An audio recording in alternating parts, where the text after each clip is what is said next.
বাড়িতে প্রদীপ আমরা সবাই জ্বালাই, তাই তো? সকালে পুজো করার সময় হোক বা সন্ধেবেলা সন্ধে দেওয়ার সময় হোক। কিন্তু তোমরা কি জানো যে এই সন্ধেবেলা প্রদীপ জ্বালানোর সময় সেই প্রদীপে বা দিয়াতে কিছু জিনিস দিলে আমরা কিন্তু সেটা রেমেডি হিসেবে কাজ করতে পারি এবং আমাদের কিছু প্রবলেম মেটাতে পারি। যেরকম তোমরা যদি মনে করো যে তোমাদের বাড়িতে অনেক নেগেটিভিটি কাজ করে বাস্তুতে, সব সময় হচ্ছে ঝগড়াঝাটি লেগে আছে, মানসিক শান্তি নেই, তো রোজ সন্ধেবেলা প্রদীপ জ্বালানোর সময় তাতে দুটো করে গোটা লবঙ্গ দাও। যদি মনে হয় যে তোমার গুপ্ত শত্রুতা অনেক বেশি, বা অফিস লাইফেও অনেক পলিটিক্স তোমাকে ফেস করতে হয়, বা কাজের জায়গায় বন্ধু বান্ধবদের মধ্যে অনেক শত্রুতা বা জেলাসি আছে, তো রোজ সন্ধেবেলা প্রদীপ জ্বালানোর সময় তার মধ্যে দুটো করে গোটা ব্ল্যাক পেপার দেওয়ার ট্রাই করো।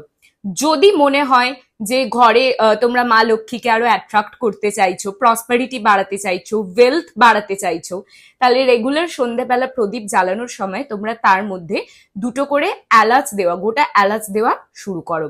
আর এগুলো যে কোনো বুধবার বা বৃহস্পতিবার থেকে করা শুরু করো। এখনো যারা এটা করছো না, আমি বলবো 2 অক্টোবর মহালয়ার দিন থেকে তোমরা শুরু করো।